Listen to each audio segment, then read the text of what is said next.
Well, I think you can't make sense of this world out there without knowing economics. I mean, how on earth can you even be a citizen without knowing at least a little bit about how such a thing is possible? How can it be that all of a sudden this world economy that was looking so productive 2 years ago has fallen into a ditch? I'm not sure how much economics, it might help you make better investments or make better, but mostly it's about being a citizen. It's about understanding the way the world works. Well, microeconomics is about understanding pieces of the economy, understanding why, if you want to know, how is it possible, why did the price of food go up so much in early 2008? Microeconomics is, when people say, well, our biofuels program is responsible for the high price of corn. That's where you need microeconomics to understand those arguments, to evaluate whether they might be right. Macroeconomics is about understanding what a recession is and understanding how it is that the economy as a whole can stumble.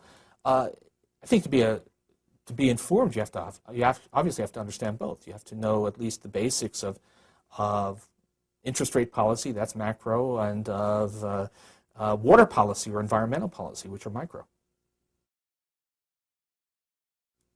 I don't think you can remove it. I think if you pretend to be completely apolitical, then you're faking it. What you can do is try to be fair.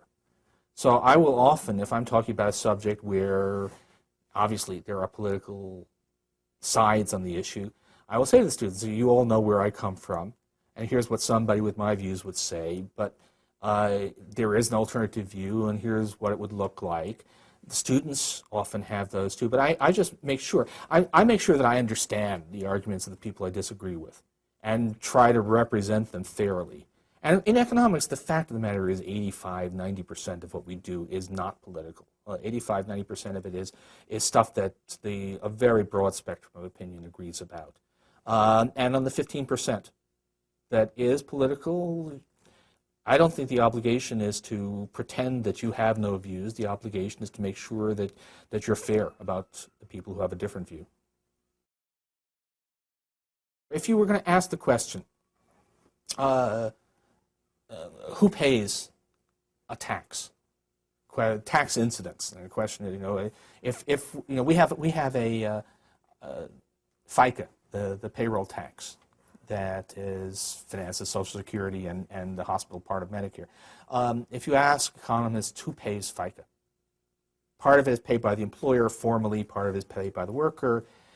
Every economist says it's really all paid by the workers. And that's because there's a basic analysis of tax incidence, and then you take a look at the supply and demand curves for labor, and everybody knows that this is the way that works. And there's really no disagreement about that. On the other hand, the question, how much would, how much impact would raising U.S. tax rates on high earners have on the economy? There's a view that says it's not such a bad thing, that not a whole lot of incentive effects. It's a view that I mostly share.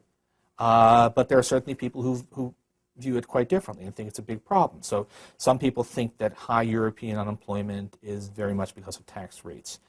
I don't agree with that view, but make sure that I reflect it. So I'll give my students, here's one view and here's another view. This is what Ed Prescott, Nobel laureate, says. I don't think he's right, but he has to be taken seriously. Here's what some other guys I trust a lot say.